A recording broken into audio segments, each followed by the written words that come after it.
Wonderful daily word today. I love the one line that really struck out to me with the daily word was just two words.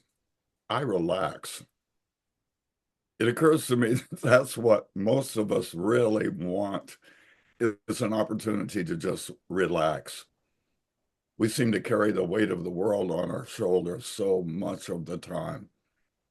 We spend a great deal of our time in some level of tension, some tension being held in our bodies almost as though we're constricted and need to keep ourselves safe. We have tension in our mental construct quite a bit, in our emotional construct. What we really want to do is just to be able to relax. We know that life is nonstop. You have to keep your get up and you have to keep your go. You have to always be attending to some sort of business on this planet. There's employment to be had, there's money to be made, there are bills to pay, there's shelter to keep and transportation, and a multitude of other needs and requirements. If alone we had to learn our passwords to get online, to connect with this Zoom or that Zoom, there is so much to do in the outer.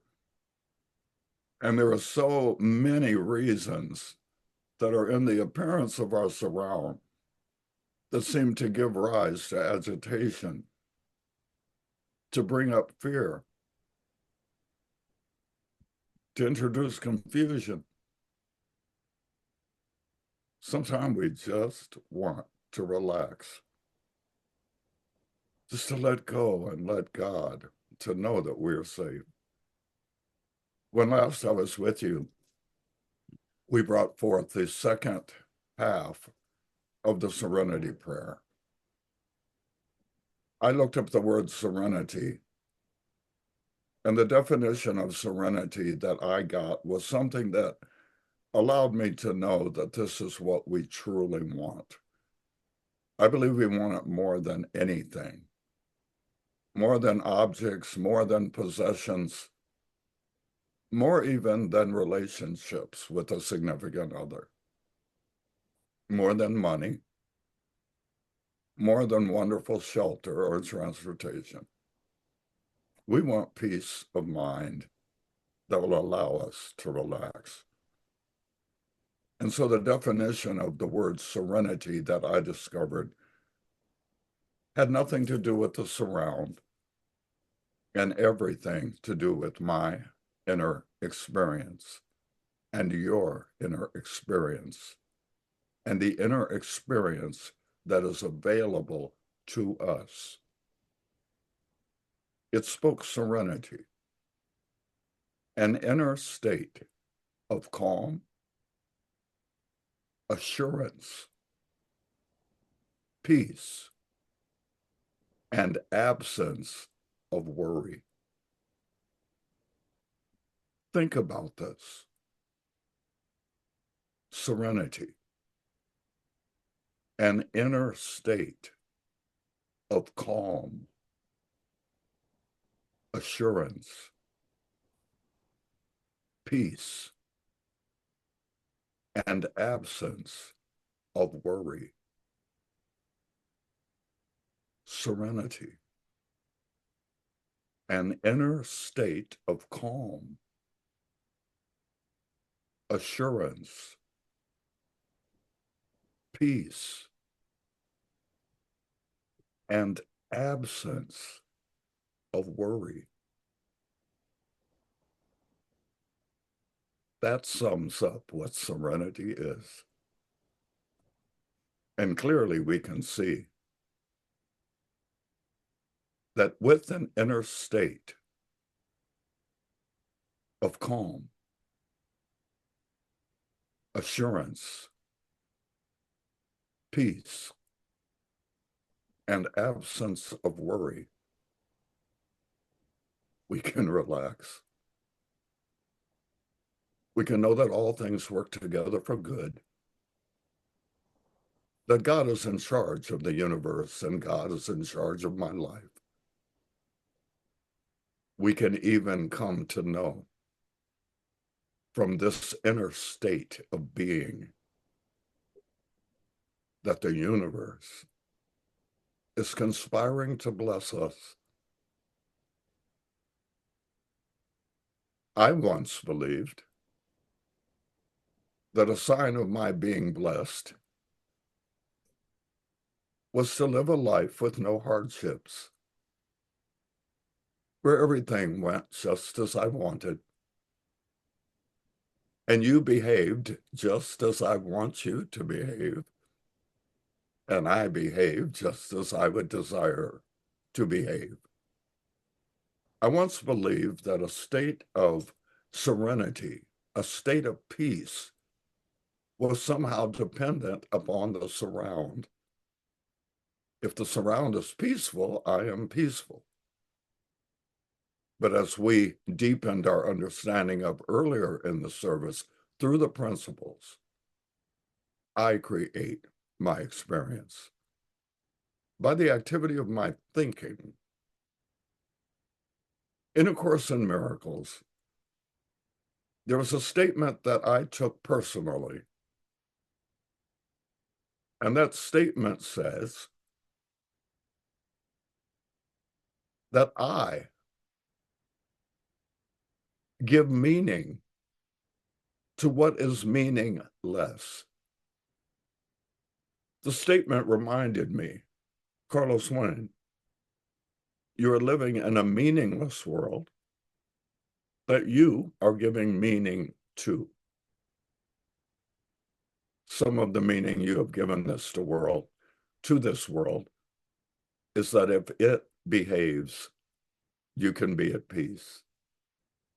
If it calms down, you can calm down. But this is not the design for our awakening and for our growing. I grew up singing songs like, if I never had a problem, I'd never know my God could solve them. That same song sang, I thank God for the mountains, and I thank God for the valleys. And I thank God for the trials I've made it through. Once again, if I never had a problem, how could I know my God can solve them? How can I know what faith in God can do? Brother John, you gave us those I am instructions. Thank you so much for sharing that. These are the most powerful words that one can speak. And you are right. And the writer of that reading was correct. It is so good for us to remember, I am, and follow it with positive I am statements. We don't need to wait until the demonstration of our gratitude enters into the field of manifest reality. We can speak our I am statements and have the invisible potential enter into actual experiential reality. I believe that I told you during the dozen years that I went through a mysterious challenge with my inner system, and I was losing weight and I was becoming weaker and weaker. And I had another specialist brought in and another specialist brought in and another specialist brought in. And every time I went to the doctor, it was a report that was not fun for me to hear. Some of the reports were as clearly spoken as, You seem to be dying right before our eyes, and we can't figure it out. I had an opportunity to affirm and has as my mantra during those dozen years. I was tempted to have as my I am statement, I am freaked out. I am so worried. I am so afraid. I am so desperate. I am so confused as to why this is happening to me. I am so hopeful that they will find something at some point. All of those I am statements were an opportunity to give in to the appearances of things seen. I almost did during that period what I was advised not to do by my sister, Gracie Allen, when she was on the planet. She had advised me, Carlos, never put a period where God has placed a comma. I was tempted many times over those 12 years to put a period. Well, this is it. There's nothing I can do. There's nothing they can do. This is the end. But I chose instead to do something very mysterious, even to me. Through it all for 12 years, regardless of what my own inner experience was, not being able to hold any food in my body, eating, and then dispelling the food before it even had a chance to process into the nutrients, being told by yet another specialist, we don't know what's happening, but you appear to be dying. At one point, I was told that should they not find the answer, my longevity could not last another year. And all while they were speaking, and all while I was having my symptoms, my mantra, I am in the best of health. I am in the best of health. Physically, emotionally, mentally, in every aspect of my being, I am in the best of health. I spoke this mantra all through many days where I was so weak that getting from my bedroom to the bathroom was an effort. I spoke this mantra when I ate food and it didn't stay in my body long enough to supply me with nutrients. I spoke this mantra when yet another doctor or specialist walked into the room looking so sad and so worried. I am in the best of health. I am whole. I am as God created me. And so thank you, brother, for bringing up the reminder of the power of claiming who we are and what we are, and therefore deepening the manifestation of what we say. Last week, when we were considering the second half of the Serenity Prayer, which is one that many people had never heard, I had not thought of it in perhaps 40 years, 30 some years. When I was in partnership with Johnny Earl was a member of the 12-step community, and I would go with him to meetings. And all those years ago, back in the early 80s, they would tend to do in some of the meetings that we went to the entire Serenity Prayer.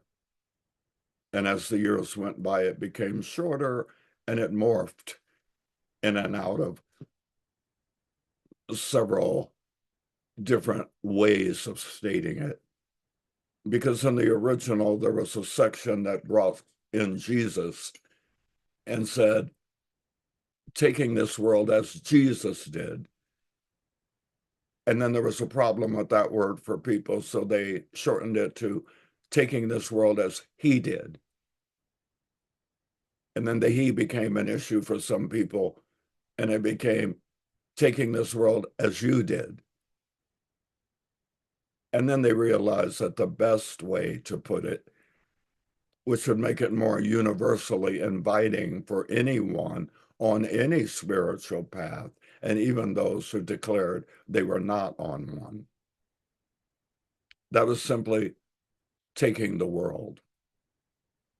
Not in reference to he, not in reference to Jesus, just in reference to me.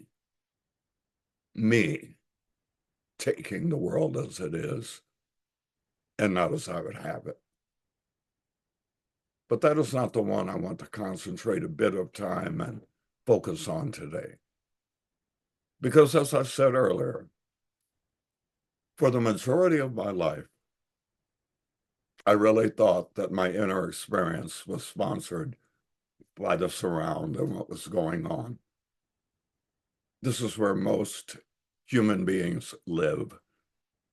They live in an attitude of reactivity, truly believing that the only way for me to have peace and serenity is for the world to become a place that is the outpicturing of peace and serenity, and then I can fit in.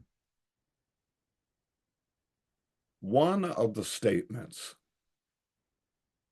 that the second part of the prayer for serenity gives me is something that I had not thought of. I had always believed that hardships were an interruption to peace. I believed that experiential hardships were an intrusion on my inner state of peace of mind. And this principle, this statement in the Serenity Prayer gave me a whole different look. As I said, I hadn't thought of the second half of the Serenity Prayer for almost 40 years. Because everywhere I went and every time the Serenity prayer was spoken of and every time it was printed out, it simply had the first part. God grant me the serenity to accept the things I cannot change, the courage to change the things I can, and the wisdom to know the difference. That was complete. It was only when Johnny Earl knew he was about to die that he called me into his room and said, Carlos, darling, it's time for me to get back to the full unity prayer. And so we do not have just God grant me the serenity to accept the things I cannot change, the courage to change the things I can, and the wisdom to know the difference. He went on, living one day at a time, enjoying one moment at a time, accepting hardships as the pathway to peace, taking this world as it is, not as I would have it, knowing that God will make all things right if I surrender to his will, that I might be reasonably happy in this life, and supremely happy with him forever in the next. Amen. The focus for today is the line that speaks. Accepting hardships as the pathway to peace. I previously acknowledged that I had always thought of hardships as an interruption to peace. I had always known that I must learn to accept hardships, that they simply come with the territory, that life is a mix. I had read and realized the truth of the scripture that says, for everything there's a season. There's a time to dance and a time to refrain from dancing. There's a time to laugh and there's a time to mourn. I knew that accepting hardships was a part of the program. I had attended an S training seminar back in the 70s. It was called Eckhart Seminar Training. It was like boot camp where they broke you down psychologically and then built you back up. Their mission was to break you down from your identity with being a fractured being and then to build you back up into knowing you have the power. Much of what they built you back up into was an understanding of the 5 unity principles and their power. But they began by teaching us that we act more like machines than human beings. A machine filled with buttons. Push my happy button and I'm happy. Push my upset button and I'm upset. Reactivity, living as reactive agents, not in power. Just simply filled with buttons that anybody and anything can push at any time. And I would dance to the music of the button they pushed. S training had one statement that has never left me. And that statement is, whenever you argue with what is, you are in hell. Imagine that being a description, a definition of what living in hell is. Living arguing with what is.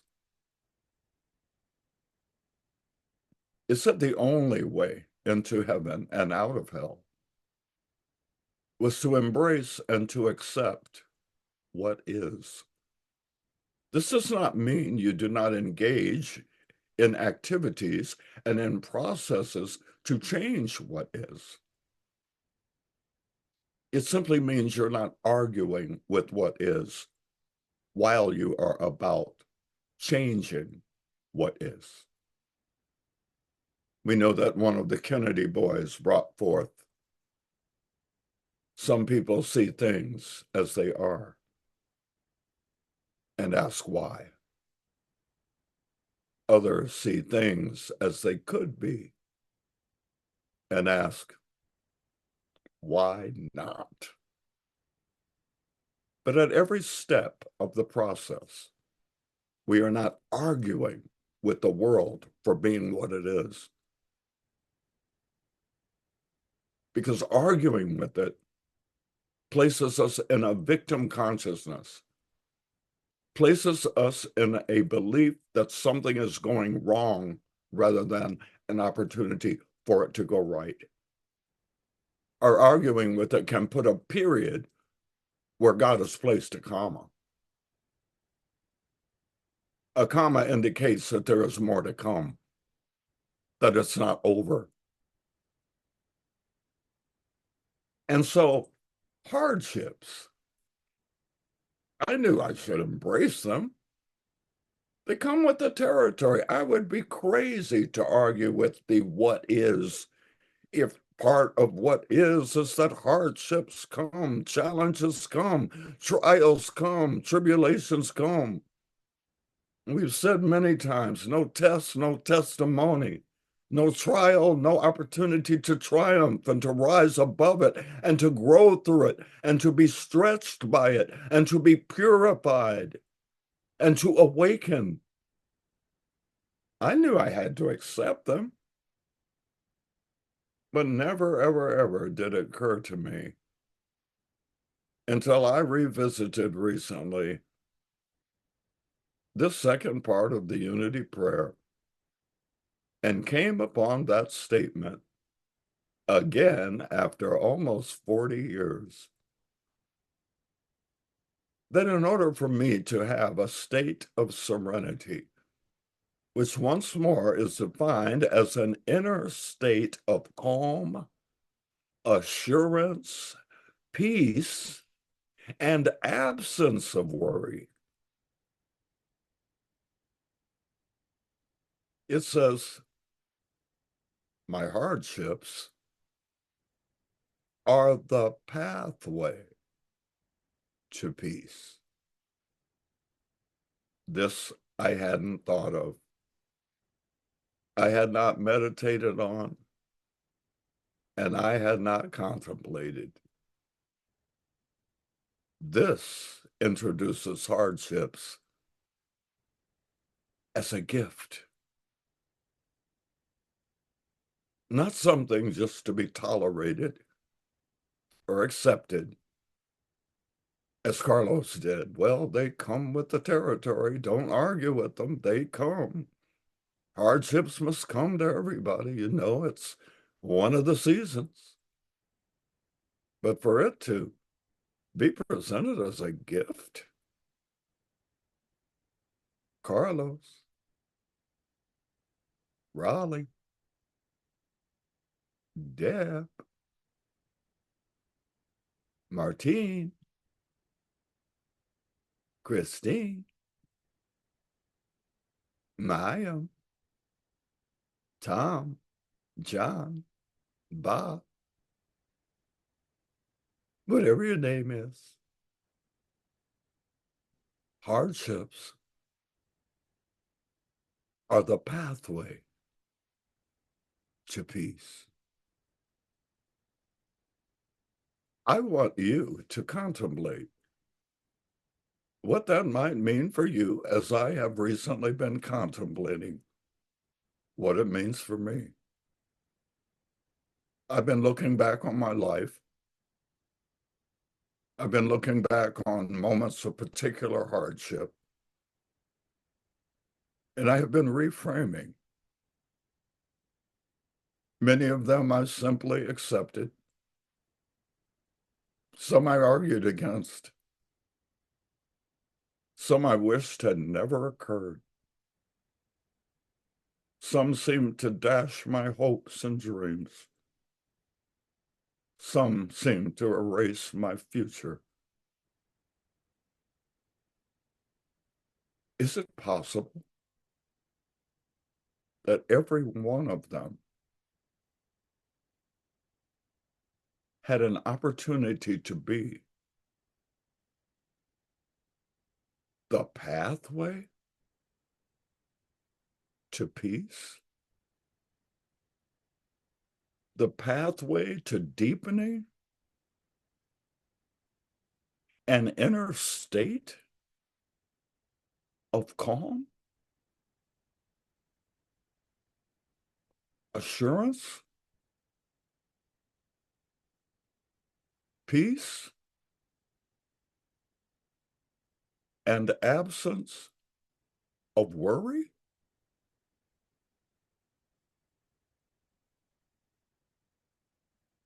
Is it possible that this statement in the Serenity Prayer, if embraced by me and understood by me, can grant me serenity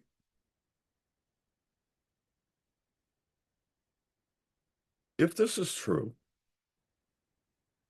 then everything is as it should be and perfect in every way.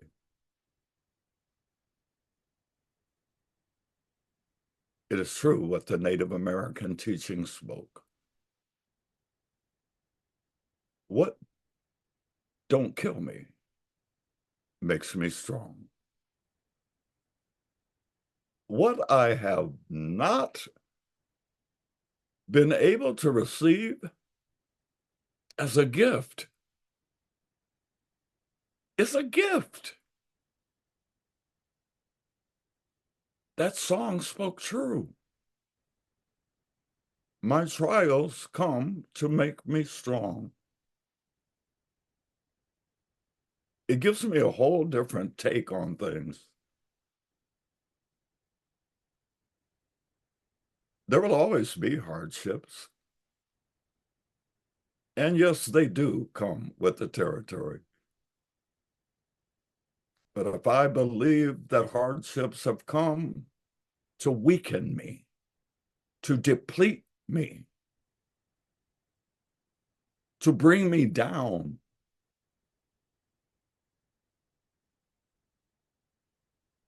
or I believe that hardships have come to strengthen me, to awaken me to the truth of my inner power, to create my experiences by the activity of my thinking. That's a whole nother world to live in. Now hardships have become my friend. They are the pathway to peace. One thing hardships do to increase my peace is that they allow me to deepen my knowing that peace begins with me inside of me. And like the song sings, and we've heard it here before, we come this way to know this joy that I have. The world didn't give it to me. The world didn't give it. And the world can't take it away. This peace that I have, the world didn't give it to me. The world didn't give it. And the world can't take it away. I can relax. I can take a deep breath. I can relax my shoulders. I can breathe deeply. Nothing is going wrong. Everything is in divine order. Wherever I am, God is, and all is well.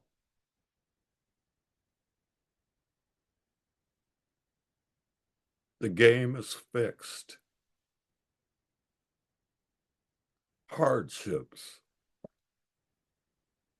are now not to be avoided or argued with. I am not to freak out and believe something is going wrong. I am simply to know peace is my God-given residence. How can one not be at peace if one knows God is absolute good everywhere present?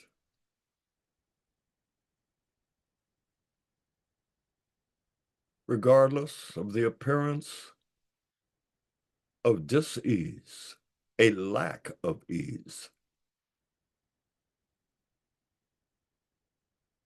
Despite the appearance, let me affirm my I am statement. I am as God created me. I am eternal. I am immortal. I am forever. I am always. I am the love of God. I am the light of God. I am the power of God.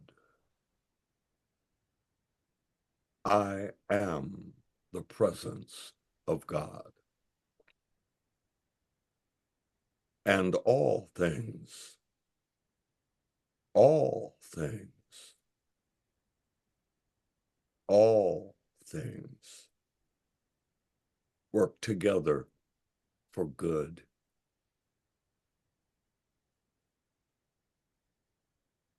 I can relax.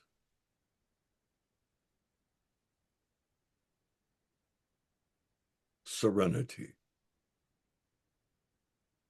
an inner state of calm, assurance,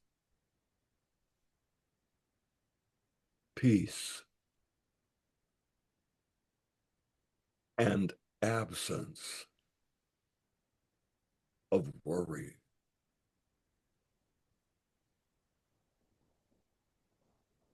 Home.